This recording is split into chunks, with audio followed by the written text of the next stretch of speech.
Welcome to Sustainable Success. If you're just joining us here for the first time, welcome. You found us here on the Lisbon platform that we've been here now since January of this year. And again, for all your long-term followers that have been with us, it is hard to believe we've been around for now almost 8.5 years. Yes, almost 8.5 years. Well, not quite 8.5 yet, but getting there. But nonetheless, we want to thank all of our loyal followers since we started back in May of 2017 that have been with us and how we've evolved over the years to meet you and your business's expectations and taking where you are to the next level. Our show today is being brought to you today by Alumni Direct. Alumni Direct is a new social media community platform dedicated to bringing alumni together from all different generational types and an opportunity to meet new people for the first time. Now, it is a membership program taking out all the noise out of social media. You get to generate genuine and authentic relationships with the people you choose to interact with.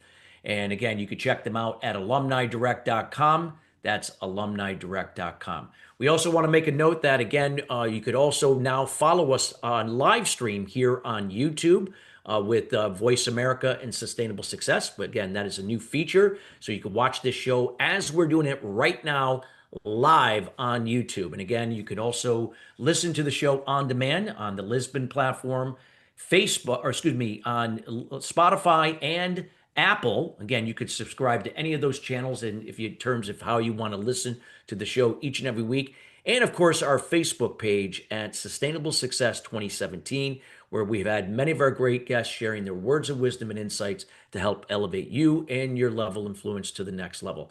Check us out there, follow us there. And again, we are committed to you and your success individually, as a team, and as an organization each and every week. We got a great show for you today. We're going to be talking about the 7, 11, and 4 rule. That 7-11-4 rule, how to create authority, credibility, and social proof. And in this episode, you're going to be hearing from our subject matter expert on a powerful framework rooted in marketing psychology that reveals how many interactions it typically takes to take your audience to know, like, and trust you. And you're going to get a blueprint for that here. We're going to be here with our guest, Cody Blocker. Cody is an Amazon #1 best-selling author and ghostwriter for over 50 books. As a certified emotional intelligence coach and former chaplain, Cody helps leaders, coaches, and founders to transform their experience into books and branding that build instant credibility, generate social proof, and do the heavy lifting of authority so their brand speaks volumes before they ever say a word. And without further ado, we welcome Cody Blocker to the show. Cody, how you doing today? Good, Chris. Thank you so much for having me, man. I'm excited. We are so excited to have you here. Cody, one of the things we love to do here on the show is, before we get into the meat and potatoes of today's topic, and you're going to be sharing so much valuable insights, if you could kind of share from your personal experience about how this 7-11-4 rule really enhanced your social proof and credibility, and how today and how you swear by it and you help your clients to do the same in with raising their level of authority. Yes, and I would say I've benefited from this just tremendously. Now, the concept, the idea, I was doing this, but I was just kind of stumbling around.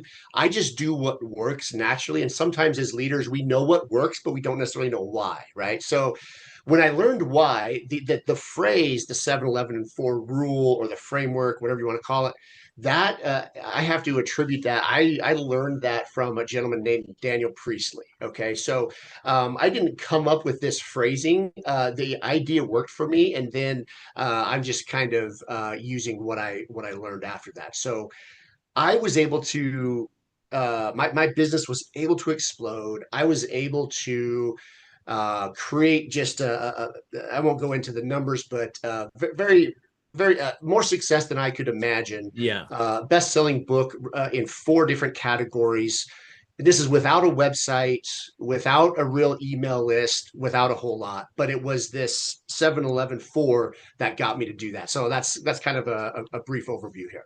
Wow. I hope that is encouraging for a lot of the people that are listening that either are thinking of writing a book or now just hung up if they don't have a website, they don't have a Yeah. strong social media presence, and they're allowing that to hold them back, procrastinate, and how that Yeah. didn't stop you from doing what you're doing. So I love Right. that. Right. So for myself, the main thing that I'm kind of known for on the internet is ghostwriting. I've written about 10 of my own books, but I was a ghostwriter of about a little over 50 different books. I'm just a writer. It's one of the things I'm good at. I can write books. I'm not good at lots of things, but that's something I can do, right? So Yeah, that's something uh, I'm not good at. I'm writing yeah, books. I tell you, it's hard. It's hard, right? So people would pay me to help write their books. And so what happened an idea of how this process worked is I wrote my books, and so I would get clients and I would talk to my clients to build my business, and some clients would want to work with me and some would say no. They say, hey, thanks, but no thanks, Cody. You're not for me. I can't afford you right now, whatever. And they would go away. And so instead of just throwing away that potential client or potential business, what I did is that happened at this one time. I said, you know what I'm going to do?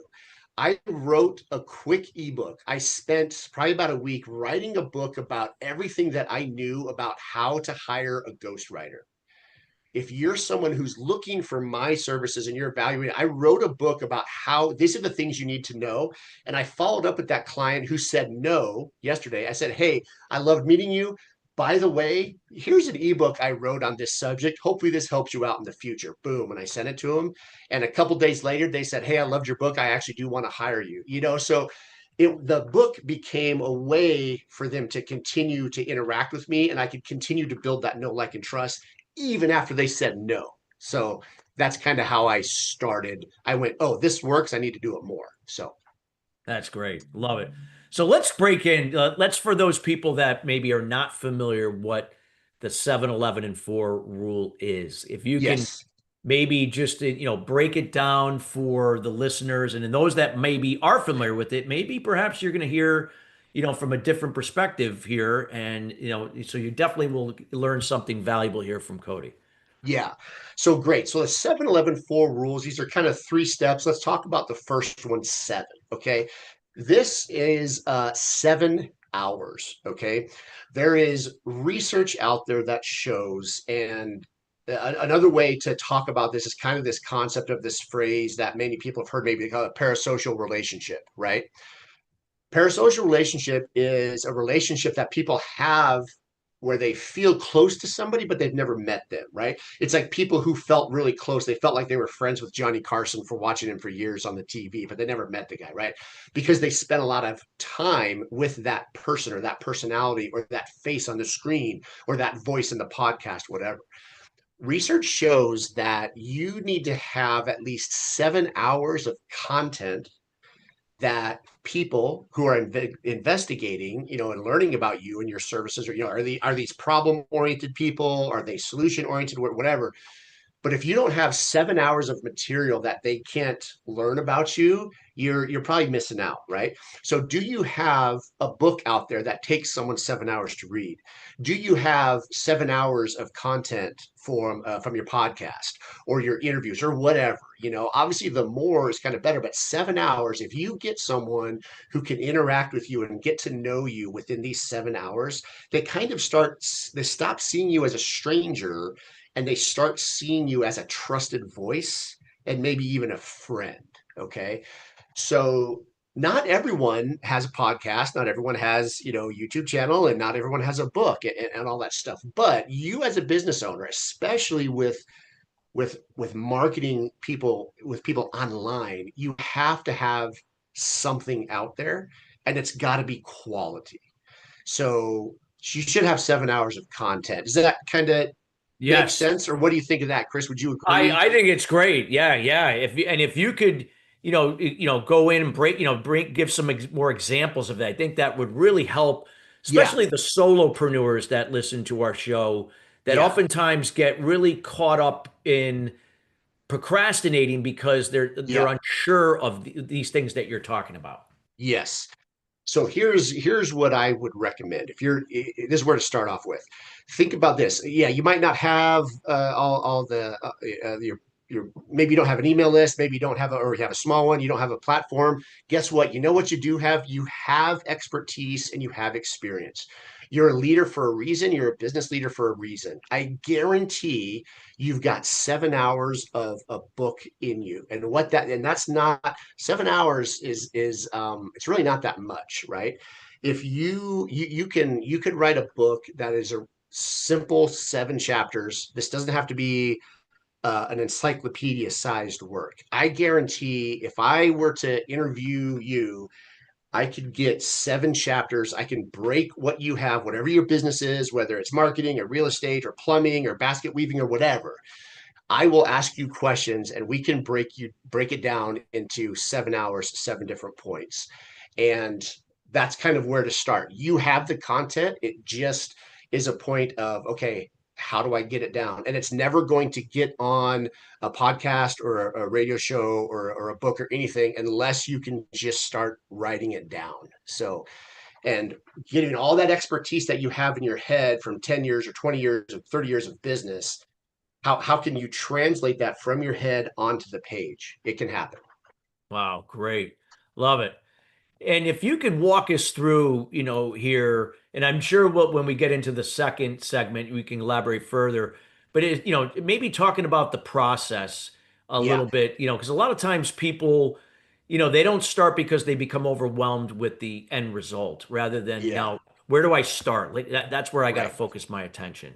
Yes. Yeah. So whether it is, and keep what I'm going to talk about as a framework again, we're going to talk about, I'm going to use a book as an example because that's kind of my wheelhouse. But the same thing applies for a radio show, podcast, a course, anything that you can use to get your expertise out there. Okay. Email sequence, whatever. But think about it this way. A huge reason why this doesn't happen is because people don't know where to start and they don't know what they don't know. And that's okay. I didn't know that until I started. Here's a couple numbers that were helpful. This is New York Times research. 83% of people want to write a book. Okay, in their head that maybe they've never told anyone, but 83% of people want to write a book, but less than 1% of people actually do. Okay, because it is can be a difficult endeavor if you don't know where to start. If you know where to start, it's super easy. So when you do this, when you finish this book and you show it to someone or sell it or whatever, you gain instant credibility because people subconsciously go, oh, this is a guy who Yeah. did the thing that I wanted to do, right? Yeah. So Something even, I've been afraid to do, but hey, they yeah, did it. you forget about the content of the book. You're now seen as a person who can complete a project and do something they want to do, and you can organize information. I could go on and on. Think about the credibility that's already developed in this person's mind before they even read the book. Yeah. So, and I shared that because that is almost more important than the actual content of the book, if that makes sense. People focus too much on the content and they worry and they're like, Cody, I don't have 7 hours. I don't have 7 chapters. I don't have 30,000 words.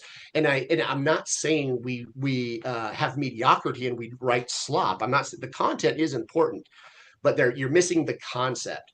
You can get 30,000 words down, and how you do it. For now, if you're a writer, you need to start with. It's just a 3-step process: outline, writing, and then editing. It's easy when you're a writer. If you're not a writer, that's not helpful. So if you're not a writer, what it begins with is an interview. Okay. Someone like me or somebody like Chris and says, hey, all we're going to do is we're just going to record for an hour and a half. We're going to record for 90 minutes and I'm going to do nothing but ask you about whatever you're passionate about, whatever your expertise is. No outline, no structure. This is not an audiobook where you're just you're getting words out there and you record that. You record it on Zoom or whatever. So you just vomit it all out, get it on on recorded somehow. That is because that's the thing. I guarantee you've been doing that for years. You talk about your product, you talk about your business, you talk about your expertise, you tell your stories. Start with that. Don't try to reinvent the wheel. You don't need to become, J.R.R. Tolkien overnight here, right? You just need to talk about your expertise and get the words out. That is step one. If you can do that for like 90 minutes, I guarantee you have 7 hours worth of content. I know that math doesn't make sense, but it will here in just a second. Then you take that 90 minutes or an hour, whatever you have, then you take that. transcribe it, AI quick transcribe. You just, hey, give me the words, take the audio, make it words. Okay. This gives you a document of those words. And there's different ways. Now we have to edit. This is draft 2. Books are not written. Okay. That's an important thing. No book is ever written. A book is rewritten. Okay. There has to be stages here. And again, this can be overwhelming for people, but you have your stage 1 is that audio. Stage 2 is a transcript.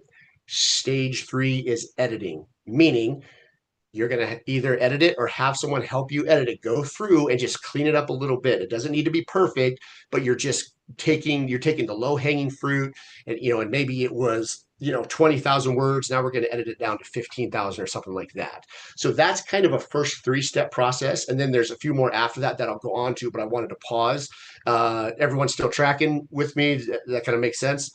Totally makes sense. Absolutely. Keep going, Cody. Yeah, it's just that simple thing of how do you eat an elephant or how do you run a marathon, right? You eat an elephant one bite at a time, you run a marathon one step at a time. And writing a book is just do it one step at a time. We got the audio, we got the transcript, now we've got the edited first draft, and it still looks like crap. And you're like, what is going on here? It's disorganized, it's all this, but guess what? The best author in the world does it like this. Your first draft is nothing but a place to start from. Okay. Yeah. Next stage is stage 4. You're going to take that information.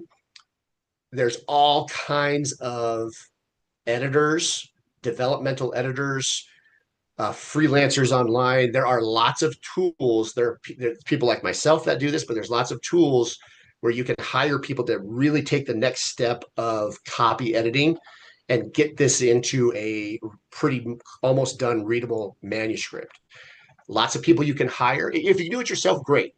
But if you can't do it yourself, hire someone. If you don't want to hire someone, great. There's still options. There are some really specific AI tools out there that can do this for you. And I don't mean just copy and paste it into ChatGPT and make ChatGPT write a book for you. That does not work. That is not what maybe someday AI will be able to do that. But right now, that is not what I'm talking about. You have to have an AI tool, and a lot of them are free. Like myself, I used a custom trained, a programmable AI tool that does this for me. I just put my expertise and my knowledge into the tool, and now it does it on command. So once you do that, now this is all, I guess I should have specified, I'm kind of gearing this towards people who are not writers, right? They want to write a book, but I haven't done it yet because I don't know how, or it's too overwhelming, right? Using AI is a tool. You should not, I want to be very clear, you should not use AI to write the book for you. That does not work. It's crap. Don't do that. Use the AI to help you edit the manuscript that you already have because you've already done these other steps. Then once you've done that, then you give it to your final proofreader. That can also be AI as well. Cover stuff is pretty important, but at that point, you start to go the end. You start to get to the end there, and you can read that draft you have, and when you reread it as like a new book, right? Your brain starts to go, "Oh, I was talking about this.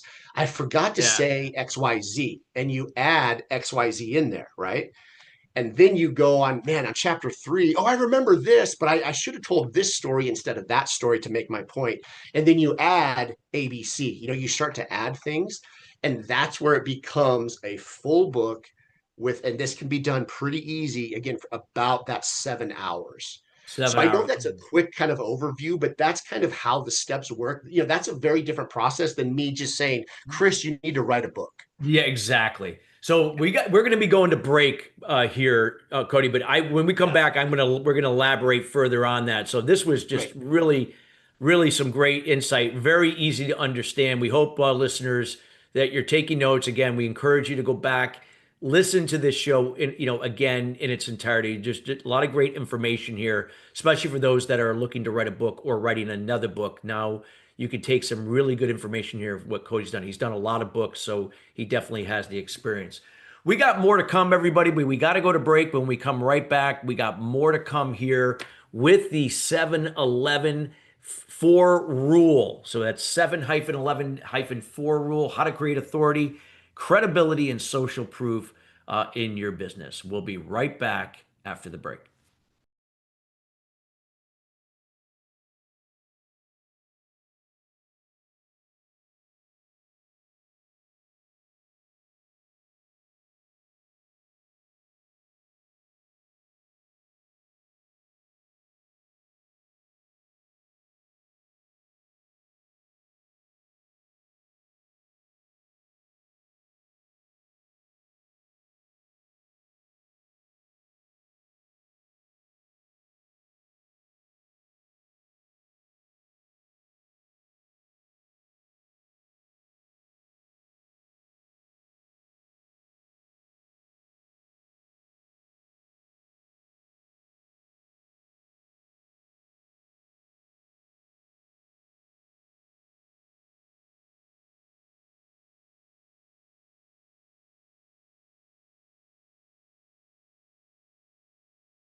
Welcome back to Sustainable Success. If you're just joining us, we're talking about the 7-11-4 rule, how to create authority, credibility, and social proof in your business. Again, we highly encourage those just joining us to go back and listen to the show in its entirety here later today or anytime thereafter, as there was a lot of great information. We talked about the 7 as part of the rule in the first segment, and it's more fitting now that we go into 11. So, Cody, if you could share with us now, as a follow up to what you gave us about the 7 part of the rule, what is the 11 part of the rule?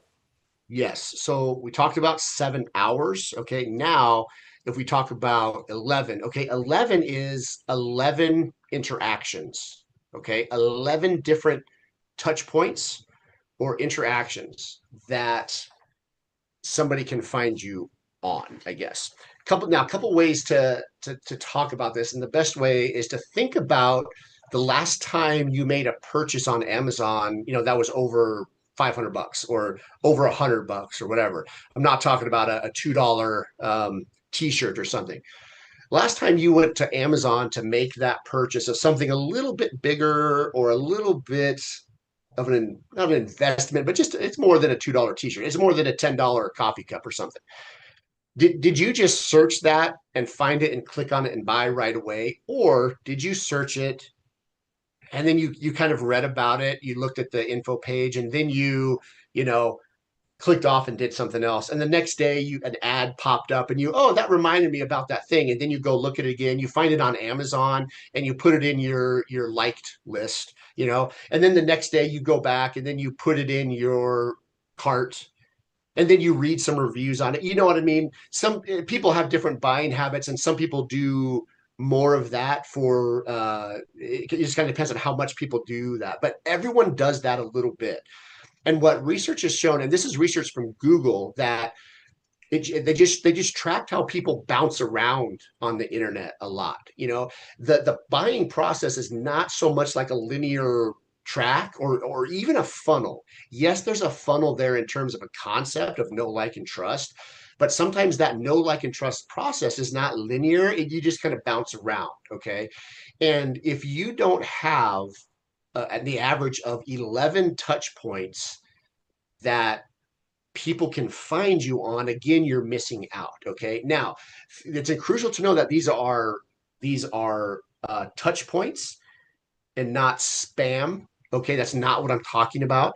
Yes, advertising could be included in this, but do you have, are there 11 different times that people could find you on? Do you have enough on your website, or is there enough in your book that people can come back? Is there a review they can read on your book? Is there does it have a good description that they can read? And sometimes though, if you let's say if you just go back to one book, the cover itself could be one of these touch points, right? A review could be one of these touch points. The subtitle could be another touch point. The book description and add so forth, so on and so forth. Does that kind of make sense? Absolutely. Absolutely. Yeah. Keep going or whatever you Yeah, like to share. yeah. Valuable insights. So repetition breeds recognition. Yeah. Okay. Repetition breeds recognition. It's similar to this, again, this concept of this parasocial relationship, right? Like there just needs to be an opportunity for people to know, like, and trust you. Repetition breeds recognition, recognition breeds trust, and trust breeds conversions. Okay. So that's just a very critical. When I learned this, I was just very surprised by it. Now, I think this is a little bit. I'm not too familiar on the history here, but I'm pretty sure this is unique as it comes to the internet. You know, so um, you can't have one, you can't have two, you can't have three. You've got to have multiple things here that people can. We got to get that repetition, and the repetition has to be, a little bit different every time. Repetition. These 11 touch points doesn't mean 11 of the same ad or 11 visits to the same website. You've got to have a few different things here because when you do this, when you have multiple touch points, what you do is you create expertise or you create the perception of expertise. And we'll define expertise as a high level of skill or knowledge. Okay. When someone's out there and they've got all these you're hearing an ad pop up, you're able to click on it multiple different times and learn something new every time. It's social proof. It's a way for this customer or potential client or potential customer to go, huh, this person has enough expertise that I need more. I want more. And so instead of me doing a 12th touch point, I'm probably going to purchase said product. Okay.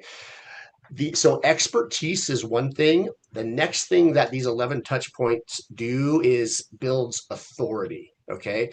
And I define authority a little bit differently than expertise. Authority meaning recognition of the right to influence. Okay. So when you were in school and you go to school and the teacher stands up to teach you, you recognize this is the adult in the room that they have the authority to influence. Okay. When you have 11 touch points, and if you have something like a published book, that person is going to give you authority and the roadblocks are going to come down a little bit and they're going to recognize that you have the right to influence. Okay. So expertise is one, it shows a high level of skill and knowledge. Authority is two, recognition of the right to influence. The third one is credibility. Okay. And I'll define that as you are now trustworthy and reliable. That doesn't happen overnight. You have to give them about the average of these 11 touch points. Okay. Expertise, authority, credibility, and there's one more. The fourth one is if you have this published product or enough content out there where you can have 11 touch points, you are now seen as a thought leader. Okay. And a thought leader is really an innovator. Leadership is leadership, but a thought leader is someone who's innovating and it's new. This content is new. These ideas are new. This book is new. These concepts are cutting edge, right? Nobody writes a book or creates a course or teaches through an email sequence about old stuff that happened 30 years ago, right? No, we want to read a new book. We want to either two things. We either want new information or we want old information presented in a new way. Okay. And if you can have something that gives you an average of 11 touch points, whether it's a book, podcast, course, whatever, it brings all four of those things together: expertise, authority, credibility, and thought leadership. Now you've got all of that in one thing that someone is continuing to go through this know, like, and trust process with you. And for me and my money, Chris, I'm just saying, to me, that is way 100% better than just a bunch of ads, you know? Yes, I agree. I agree. And if you can maybe shed some more insight on that, just to get so people could clarify, because a lot of times they may get caught up in I can't afford ads, I can't, but then they Yeah, they don't see another alternative. Like, hey, it doesn't right. have to be that way. Even if you had the money, that Yes. sometimes better off doing what you just said. Right. And nothing wrong with ads, right? I use ads too. I love ads work. They worked for all humanity. But like you say, if you can't afford them or it's just different, you're gonna have to have a lot more than 11 ads, right? You need to have a lot more than that ad showing 11 times, right? Yeah. So ads are just one tool that's there. It can supplement this process. I yeah, like I say, I've used ads, but hardly ever. It's certainly at the beginning. I never would have thought to pay for an ad. Yeah. I started as a small business guy. How can I get this stuff for free? So these four things. So another breaking it down more. Here's the other thing when people see the ad, yes, it can be psychologically effective, but it's effective because but it also has this I don't want to use the word aversion. I mean, bad ads have aversion, but even a good ad, people because we're in the state of the world where we are now, people do go, it's just an ad. I Yeah. understand they're trying to sell me something. I just don't think it's as effective versus this kind of sneaky sideways, almost not manipulative, but almost a way you're gaining the same amount of credibility as an ad but without that aversion, right? So for the person that the customer who doesn't like ads or doesn't trust ads or whatever, this process eliminates all of that. You're getting all of the good without the bad, and it's Yeah. free. The negative is it just takes a little bit more work. It just takes a little Yeah. bit more time, a little bit more intentionality on this is what I'm going to do and that sort of thing. I love And the word here, intentionality because yeah, if you can control your intentions with this process. You can't control expectations because it's always tied. yes, But I love the way you said intentionality. So again, you adapt to what is. You work in with what you talked about 11, and that if you have limited resources or you can't advertise or promote on a mass scale at this point, these are the things that you get you could be doing as part of the 11 part of the rule. right. And there's two other concepts that I want to break on Yeah, that I please like to do. explain that helps put it. One is this. Here's the phrase: create the client. Create your client, right? Now, you can do a bunch of ads and you can go out there and find a bunch of clients, right? And maybe I get 500 eyeballs and I get 100 people that click on it and I get 20 people that actually show up and I get one person to buy. Nothing wrong with that process. There's nothing wrong with that. However, that's just trying to find a client, okay? You can do that or you can create the client, meaning I can Yeah. talk to three people, I can listen to them, develop the relationship with them, do this know like and trust thing, send them the free ebook, send them to your website, send them the free PDF or send them some things, or maybe it's not free, maybe it's the $2 book or the 99-cent PDF or whatever. Give them value throughout the process. That's when you start to create somebody. There was no customer that existed before this process. I am now creating my own customers. That's a very different thing than just sitting back and waiting for all those millions of customers magically come to you, right? You can sit back and hope and pray that that happens, or you can get out there and work and create your clients. When I understood that, that completely revolutionized my business. Wow, that's fabulous. I love how you explained that, made it simple to articulate and so on. Now, so far that you've talked about, we talked about 7 in the first segment, 11 here. What would you say with the 11? Is it same thing? Like you're not trying to do everything all at once, just kind of break into, piece by piece here. Yeah, don't think, yeah, the 11 doesn't mean 11 different websites, 11 different books, 11 different Yes. podcasts, right? It's one consistent product and yes, maybe that's a website or a book, but it's a concept of the content that it has to be a book that is good enough and intriguing enough, a good enough cover, a good enough title, a good enough Mm. subtitle, a good enough description, and some good enough reviews. That's like 6 or 7 of them. And even there's debate on do you count, does each individual review is another touch point or not? There's some debate on that. I could go either way on that. But all those are things that are examples of social proof, right? Yeah. And so do what so if it's just your website, don't have 100 things on your website. You don't need to have 11 different offers and 11 different pages and 11 different businesses. You need to have that one thing, but it has to be enough for people to come back 11 times, if that makes sense. Totally makes sense. It totally makes Yeah, sense. Yeah, because you're not trying to be the jack of all trades, master of right. none. Yeah. Yeah, we don't, you can't do everything, right? I get that, but you also can't just do one thing, depending on how you Yes. term one. What that one thing you do needs to be done well, and it just needs to have enough that people can come back and forth to you. Now, if you have an ad, that's great. Or if you get interviewed on a podcast, or if you have a social media account, that helps. And that kind of goes into the next one that we'll talk about. But it's a similar thing there. The next one I would say is this. And if we have time, Chris, remind me. I don't want to. I don't want. Do we have to go pretty soon, or No, no, we are good. what do we got for time? We have a good four, five, about 4 minutes, so we're good. Perfect. Okay. So real quick, let me talk about this concept. Here's the deal. It's not about the market. Okay. It is about your market.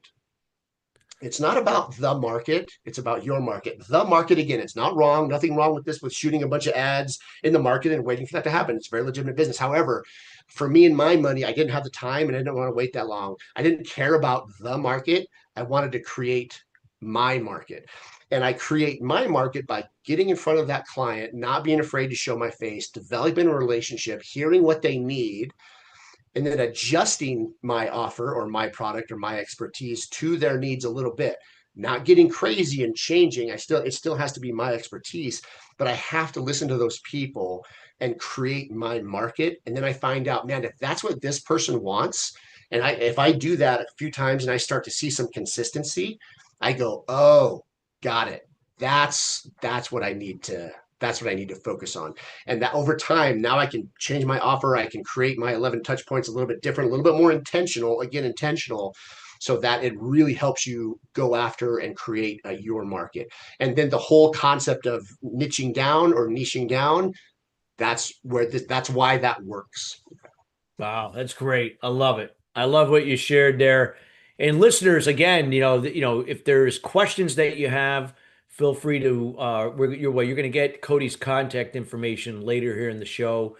And you could also reach out to us here at chris@sustainablesuccess.net. And our team will take that message and we can make sure we do relay that to Cody to address. We're going to highly encourage that you reach out to him after this show here.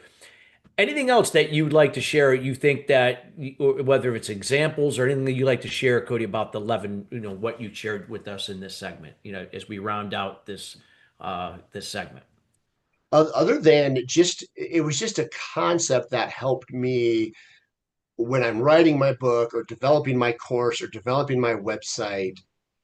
You just have to have, it has to be big enough and good enough that people have to come back, right? Instead of a 10 module course, maybe it's three module courses. And because the person, when they come back to module 2, they come back 2 or 3 times. That's another way of, like, I've gotten 5 touch points out of the same concept. Whereas before it was just one, now I've divided things up. Or a process now, or my expertise. Now, instead of just you, when I maybe it's on this course or I write this book, I don't just vomit everything and throw it at you, right? It's too much, it's overwhelming. That's why people don't finish books, they don't finish courses. Remove stuff out, don't add to it, take stuff out. Okay, people are going to remember maybe one thing if you're lucky. I mean, if you're really lucky, they might remember 2 or 3 things that you're teaching, but you have to take stuff out. People retain the information better and they're more likely to come back. So if you simply just take stuff out, take content out, take the training out, take the words out, that's going to help this. That's another example that I use for this 11 touch point process. Wow, great. Great insights. I love it, what you just shared. Now, I know we're going to go into the four part here in the last segment, but so we have about, a minute left, and I wanted to see if you could kind of just sum up, in, like 25 seconds. So what you shared about 11 and how that connects to 7. Yeah, there's a little overlap there between 11 and 7 because they can, the more hours you have, the more touch points you have, right? But the going back to 7, your audience needs at least 7 hours and you need at least 11 interactions. You don't need 27 and you don't need 137 hours. Figure out a way with your content that you're presenting your content that you can get 11 different interactions in that 7 hours. Hmm. Wow, that's fat. Repetition breeds recognition. I love it. Love it. Love the statement. Great, great stuff. And again, there's, kind of think about everybody about your situation, whether again, you're a solopreneur, a business owner, or maybe even a business leader operating a team within an organization. All these things that are things that you could be doing for yourself as well. And you're hearing it from Cody that you don't have to be everything for everyone. You don't have to, have all your ducks in a row 100%. There's preparation, of course, but in this case, taking these concepts that he's been sharing here from personal experience and how it could apply to you, because definitely the 7-11 4 rule can. And we're going to get into 4 when we come back after the break.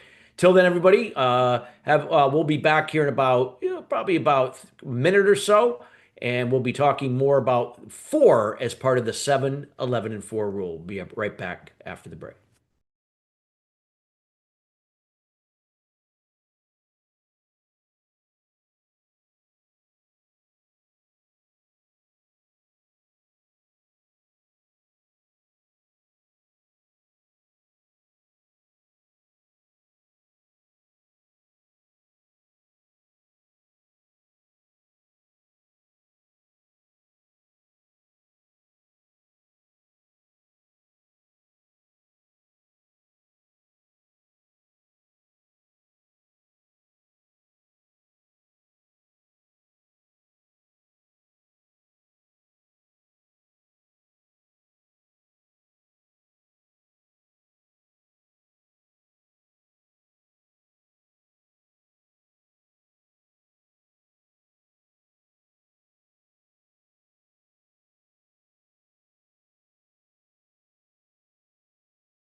Welcome back to Sustainable Success. We're talking about the 7-11-4 rule, how to create authority and credibility and social proof in your business.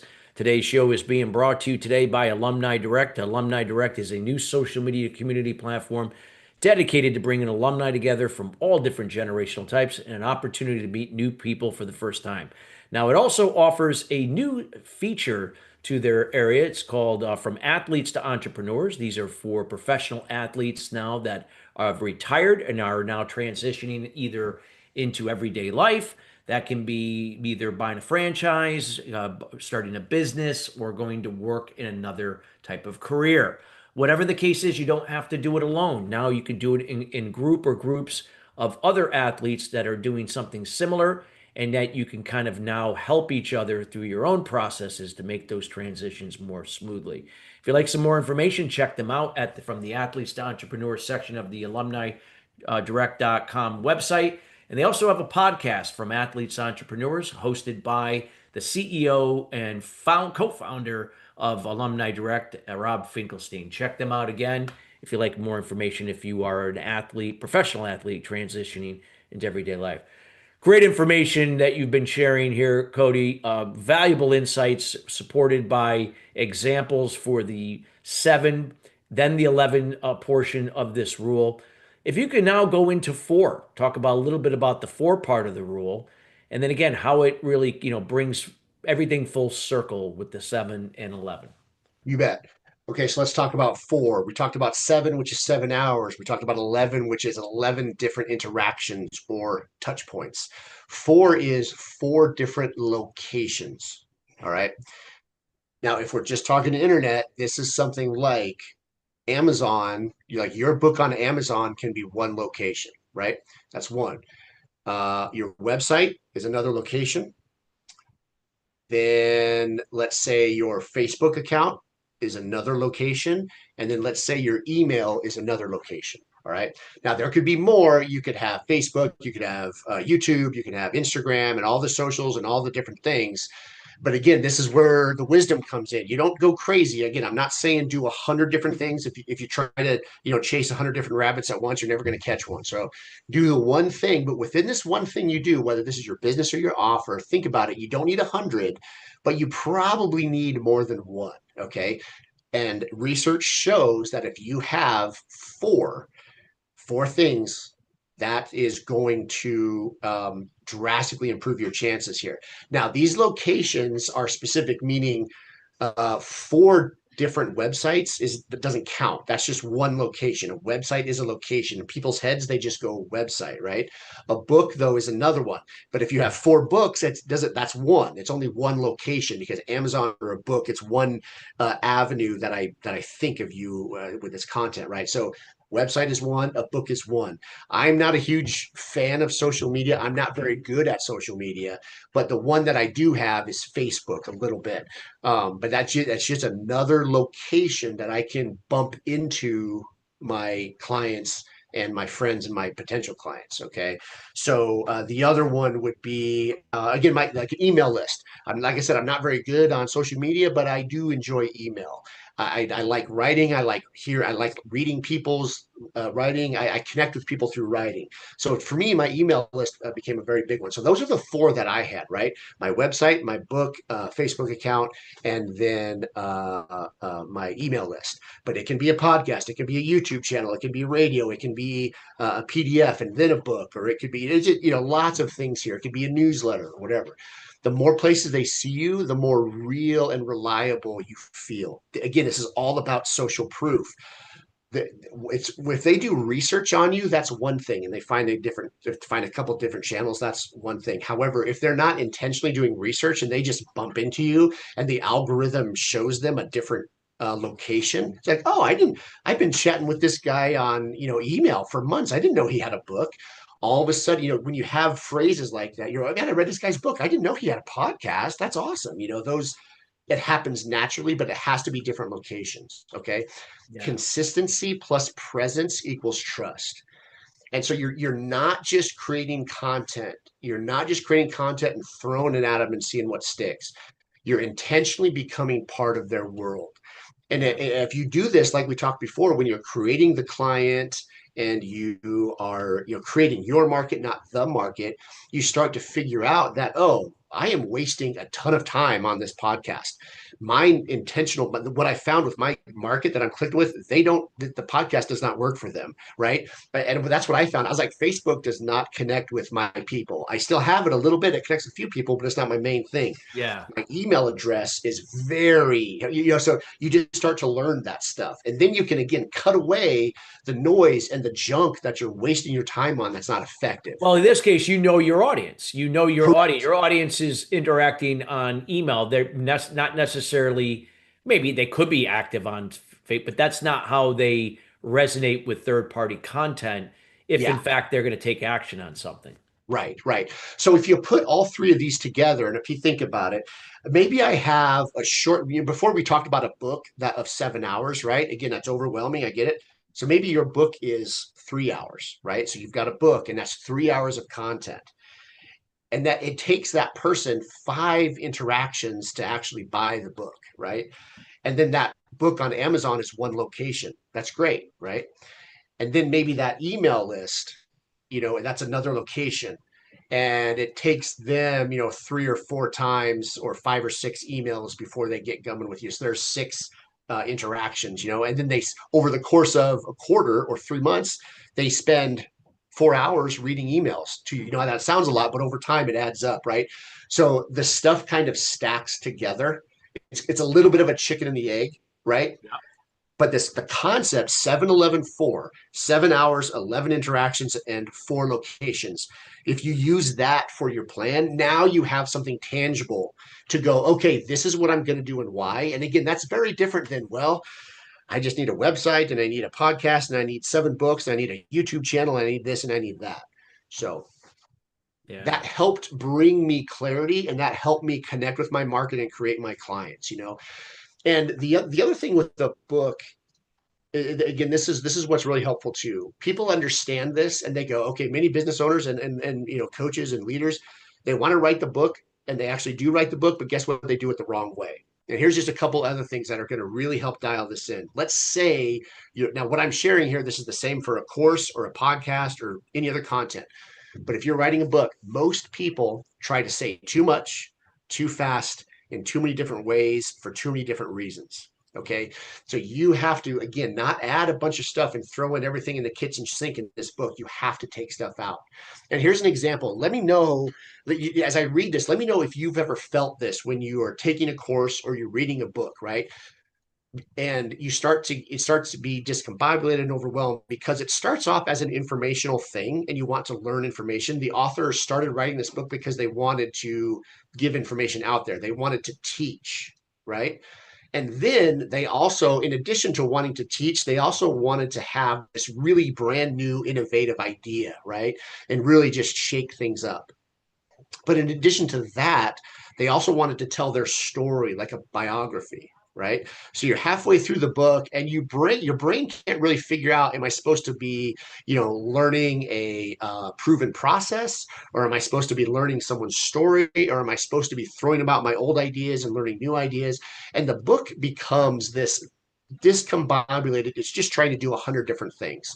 People try to put their whole life and their whole business and their whole expertise in a book. It just doesn't work. Again, take that stuff out. If you have that much experience and expertise, okay, maybe you write another book later. But for right now, this book needs to be short, laser focused, 3 points, and bam. You know what I mean? That, again, that's a very different process than just putting everything in the kitchen sink, right? Yeah. So whether it's the book or the course or whatever, think about these three things. There's really are, when we talk about expertise, social proof, right? There's really three ways to write this nonfiction book or to publish this nonfiction content. It's a big idea book, or it's a proven method book, or it's a my story book. Those are three different things. Okay. And you can't do all of them at once. Now, every book has a little bit of all three of them. Right? It's a art and a science, but each successful nonfiction book or nonfiction informational product is primarily one of those, is either a big idea, or this is what you should do, or it's a proven method, this is what worked for me, this is what you should do, or it's my story, you need to like me and this is what you should do. Most people just, again, really get that wrong and they just try to do too much, right? Mm. So if you take stuff out of your product, take stuff out, it will make sure your book is three things: it's readable, it's memorable, and it is referable. Okay. I Well, don't can care you how emphasize many, it again? I think that's so important. Yes.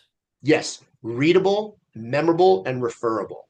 It's never going to be memorable or referable unless I read it. So it has to be clear and uncluttered and laser focused, readable.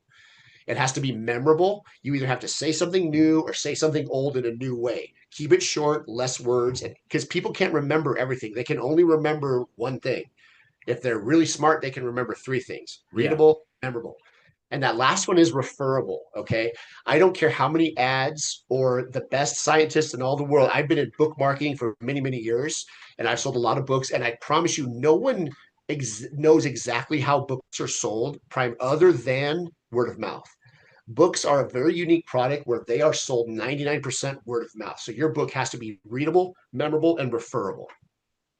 Yeah. Wow. That's powerful. And like you said, I mean, it's like with anything. I mean, that's how you're gonna, the book, not only are you gonna sell more books, but now if you're referable from your book, that reflects in your business, whatever, or career, whatever it is, whatever the book is associated with as well. Yes, absolutely. And when you do that, when you have your product out there, if you write a book like that, that is readable, memorable, referable, someone gets something out of it, man, when they do that, you just gain so much credibility. You start to think in your head, you go, oh, this guy's good. I wonder if he's got another book, right? Have you heard that person on an interview? You go, oh man, this guy's good. I wonder if he's got a podcast or something. You know what I mean? You start to, when you do that, when you start searching people out like that as a customer, as a client, that is this parasocial relationship of social proof and building credibility and authority and expertise. And that's what you're looking for. Just give them a little bit, take stuff out. It's that classic thing of quality over quantity, right? So that will just again, it'll explode your business and it'll explode your marketing. Yeah. No, so true. I love it. Love what you just shared there. I know we're getting towards the end of the show, and you have shared such valuable information about the 7-11 and 4 rule and how to build that credibility, social proof, all of the above. Such valuable information.